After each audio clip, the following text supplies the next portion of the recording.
So I remember rewatching Batman 89 recently and being really baffled by how there's basically no plot. It's just two horny dudes wanting the attention of a hot lady reporter. The structure of the movie is instead shaped by the increasing privileges we gain as the audience. First we see Batman and Bruce from the point of view of a total outsider. Who are you? Oh, sorry, Bruce Wayne. And then as someone invited in, and then finally truly with him, as we learn that the Joker actually killed his parents. A revelation that literally doesn't change anything. When Joker dies, Batman doesn't reconsider his mission. He's just like, cool fact bro.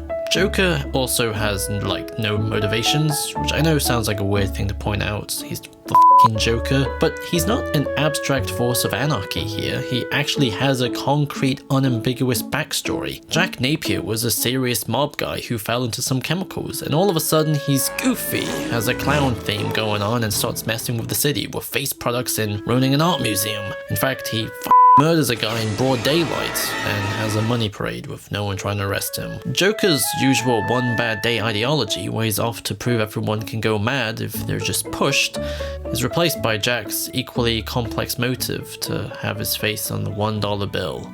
My face on the $1 bill. The whys don't matter in Burton's Batman because it's made back in a time when people just assumed no one would take the genre seriously enough to ask. Instead, the film is preoccupied with playing around with a vibe, the creation of a mythology out of a feeling of rejection. What the twist did was create symmetry. Batman and Joker are split down the middle. I made you. You made me first. Hey, Batman. I mean, I was a kid when I killed your parents. I mean, I say I made you. You gotta say you made me. And how childish you can get, huh? They are outsiders with no place in the society they're trying to be a part of. Bruce hides not just Batman, but even himself from the very beginning. Could you tell me which of these guys is Bruce Wayne? Well, I'm not sure. But ends up gifting the bat signal to the city so it can be a part of it. Joker also hid, but then he ends up openly rejecting the society around him. He wants to remake the world in his image, both out of anger and also so he won't be weird anymore. You know how concerned people are about appearances. This is attractive, that is not. Well, that is all behind me.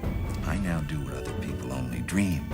I make art until someone dies. See? I am the world's first fully functioning homicidal artist. As a result, their motives for trying to win Vicky over can be interpreted as them trying to answer a want, in being accepted with norms. All right, listen. You know how a normal person gets up and goes downstairs and eats breakfast and kisses somebody goodbye and goes to a job and, you know. No. She's conventionally attractive, is literally a reporter, someone who notices things, and somehow has a massive apartment all to herself from a journalist's salary. Something changing your mind.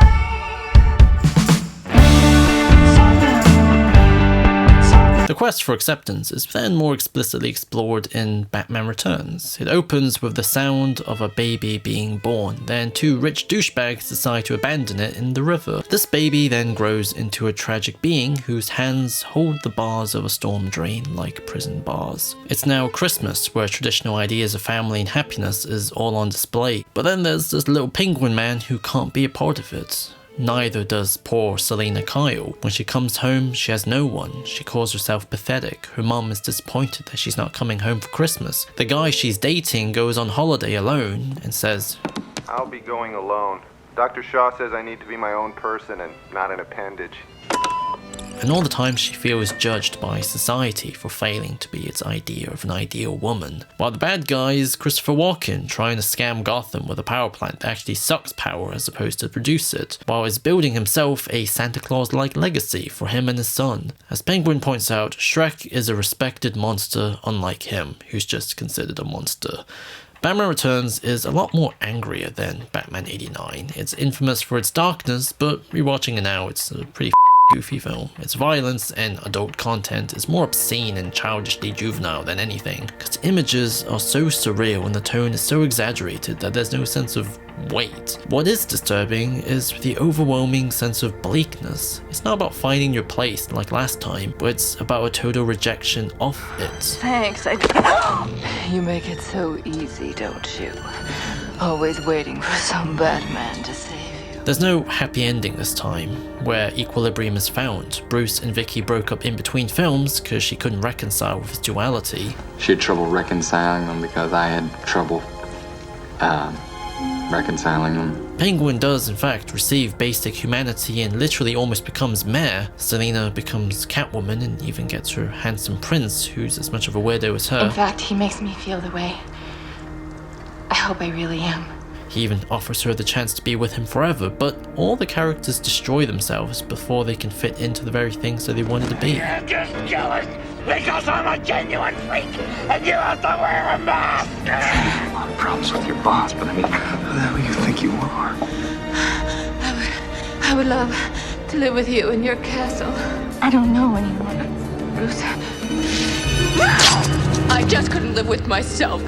The only solace you get is that the bad guy gets her comeuppance, but that doesn't change anything for Bruce, who then wanders off alone. That continuity, that feeling of unchanging loneliness, that's the note that we're left with. Batman 89 and Returns are very entertaining films, but there's no overarching story or character work with them. Instead, what's escalated between them was the style, and its symbols of duality. As a result, when Schumacher came in, those were the only things left to push. Batman Forever is a very weird movie. As a film about duality, ironically, it feels like 3 movies awkwardly shifting back and forth. One moment, it's a slow character study about a dude dealing with regret and falling in love with his therapist in a 3-sided love triangle. Then it's a slapstick comedy about Jim Carrey and Tommy Lee Jones robbing banks and starting a company that in a matter of few days rival Wayne Enterprises. Then it's Bruce Wayne and Dick Grayson arguing about the destiny of his anger in these really intimate scenes. The resulting cinema experience is absolute fear of your f***ing ears being blown out, because all of a sudden it's very, very quiet. It's just subtle acting, and it's very, people speak very quietly. And then it's loud, bombastic. Does anybody else feel like a fried egg? Just raises too many questions. Gotham is less goth now and more like a nightclub, and Bruce is less of an awkward outsider, but more like a really, really solemn man. A match. However, Batman Forever is also the first to give him a full arc. I had to save them both. You see, I'm both Bruce Wayne and Batman. Not because I have to be. Now, because I choose to be. There's a cut subplot to the film where Bruce discovers his father's diary, where it's revealed his dad wanted to stay in on the night of their deaths, but Bruce's eagerness to go out changed his mind. Not my fault. As a result, as an adult, Bruce must now reconcile with being Batman, leading to a really gothic moment where he makes peace with a giant bat. Your nightmares are there. And until you face them, I fear you will spend your life fleeing them. This, alongside around 50 minutes worth of scenes, were cut, so a more bare expression of this existential crisis comes in the form of the movie's 2 simple forces pulling in opposite directions inside Bruce. Dick, the boy Bruce was, angry but also youthful and committed. The boy needs Batman. And you'd be alone, like me.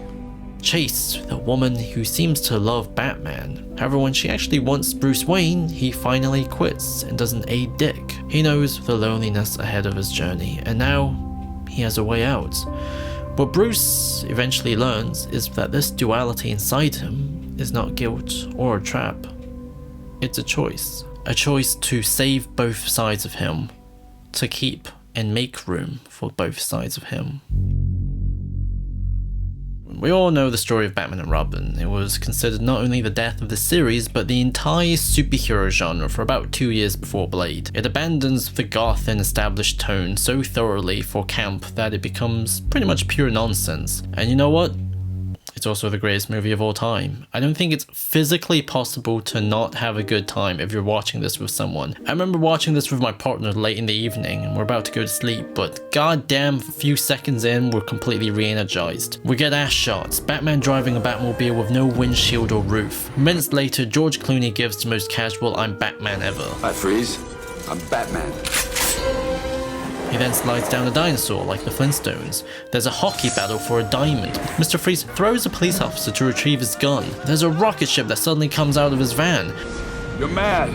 This capsule explodes, it'll slaughter thousands. Then there's bat bombs surfing in outer space, a chase through a factory where Mr. Freeze gives his little wave. This is only the first 15 minutes of the movie, and it never slows down. It's just pure insanity of big choices, big acting, big scale, and somehow 90% of the dialogue is just pure puns.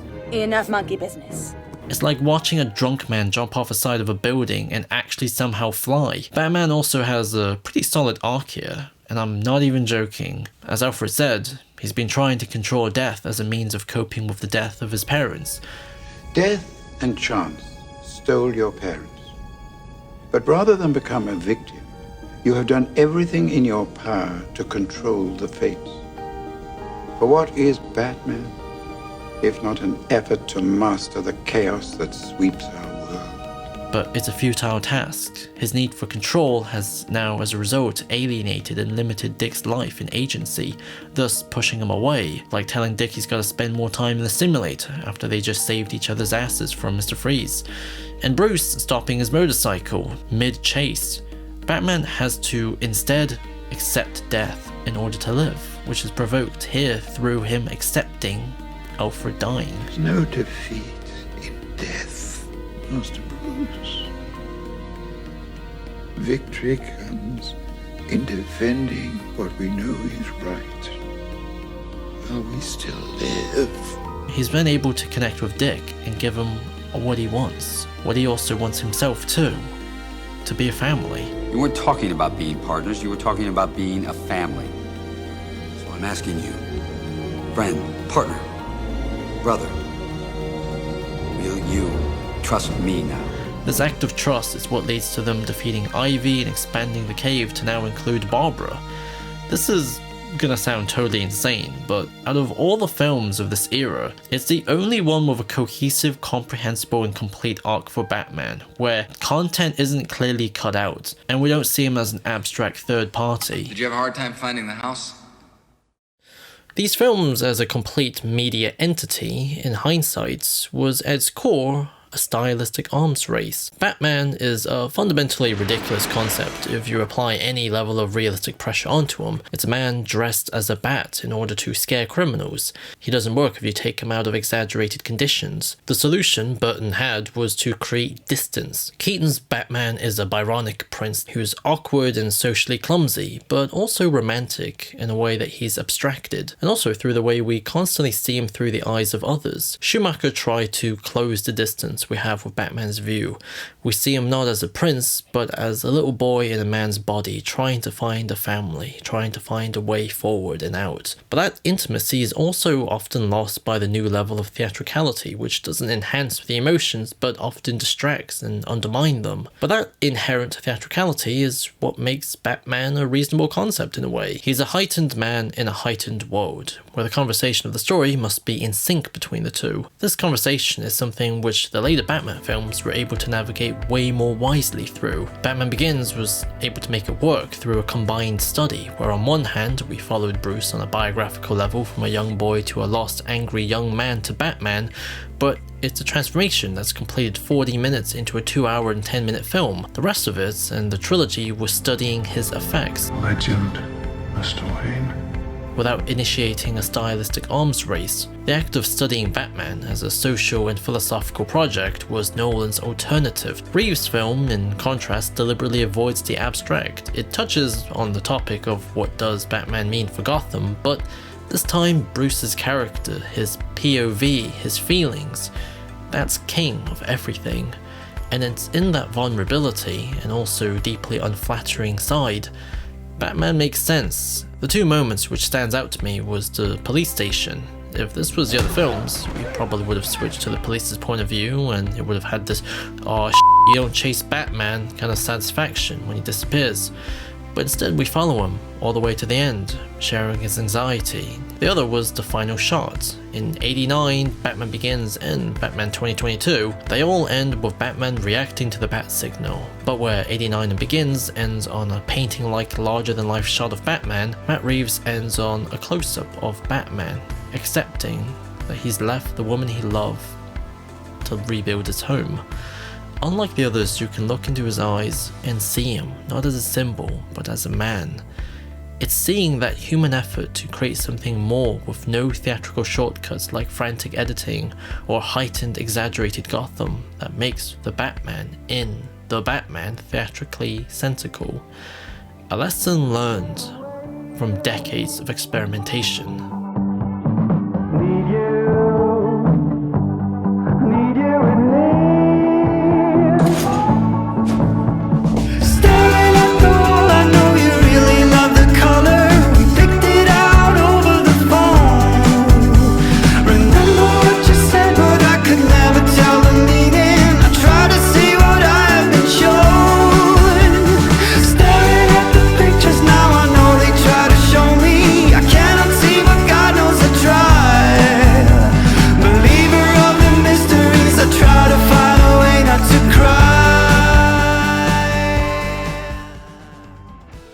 So this was the Batman retrospective. This was originally supposed to be a series called Comparing Batman, like the old Comparing Spider-Man series, but I didn't want to drag it out into like 4 or 5 videos, so instead it's a super condensed singular video with the idea that it would basically just throw you into it and it just throws you back out in a really sudden way, with hopes that you can come out of it with your own ideas and think about stuff. Hopefully it was interesting. I had a lot of stuff left for the Nolan bit from about 12 pages, so I might make a dedicated video on Dark Knight Rises to use them. But hey ho, hopefully this was mildly interesting, and I'll see you all later.